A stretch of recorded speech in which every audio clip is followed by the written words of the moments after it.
Hello, my name is Mumba. Every government has a responsibility to create an environment within that particular country to help the citizens of that country to cope both in good times and in bad times. Today, the whole world is going through the COVID-19 pandemic problem.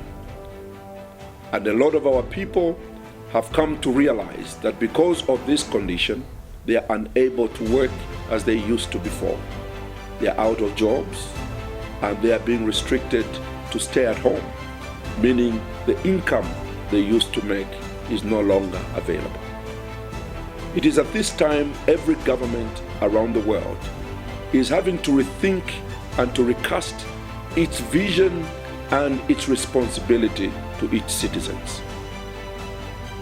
Unfortunately, in all of our compounds in this country, whether it's Chawama, whether it's Mutendere, whether it's Kalikiriki, whether it's Chimwemwe, whether it's in Mazabuka, all over this country, people are no longer reporting for work the way they used to. A lot of them are out of employment.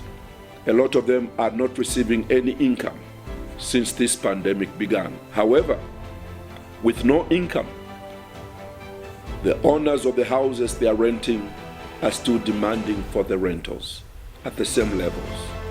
Our people have to pay for electricity, which ever since this pandemic began seems to have tripled in cost. Our people have to continue to pay water bills to water companies at extraordinary prices. Our people are having to pay for fuel at the same rate as though there was no pandemic.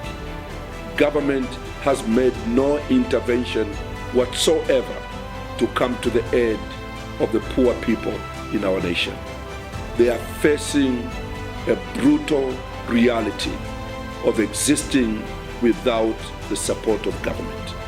I want to say to government, the reason why people pay tax in good times is so that government can remember them in bad times. And this time, responsible governments all over the world are thinking on how they can lighten the burden on the shoulders of the Zambian people or on the shoulders of their people. In Namibia and in Botswana, we noticed that they have cut down on the costs of the utilities, like electricity, like water, rentals. Government has absorbed some of the costs during this time of the pandemic in order to give a breather to their citizens, because that's why governments exist. They exist to ensure that they maintain the atmosphere or the environment within that society so that people can at least put food on the table, even during times of famine.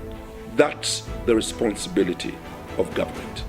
Unfortunately for us, instead of consideration to reduce, even just reduce the costs that I've outlined today, they have remained constant and sometimes even continue to go high. I want to speak on behalf of the Zambian people that as the late George Floyd in the United States said before he died, he said, "I can't breathe," because a policeman had placed his knee on his neck until he died. I want to say to the government, the people of Zambia are saying we can't breathe.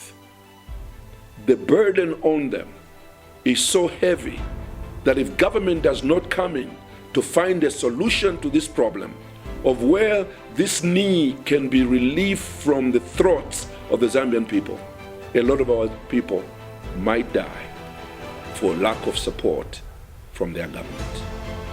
I am aware that government has released 10 billion kwacha to help the businesses in the country to lighten up their commitments. Unfortunately, that is only for the upper Mwambas, those with companies and facilities in their banks. But here I'm talking about those who've never opened a bank account in their lives, those who have no access to those resources.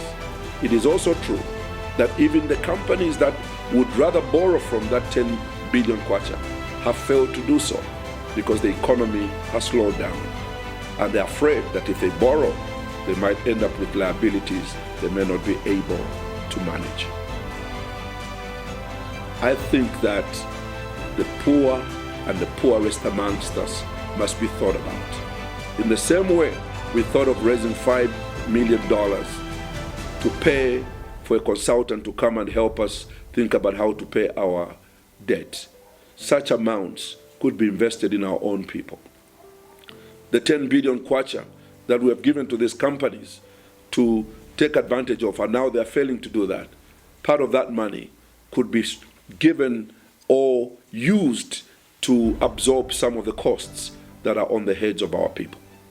I hear a cry across this country because of this pandemic and almost stagnant economy, with no money in people's pockets, not even knowing where the next amount is going to come from. I hear the words, we can't breathe. I hope that the Zambian government will not wait as those policemen looked on as that life was lost. I would like to ask all of us to ensure that we ask this government to respond to this cry of our people.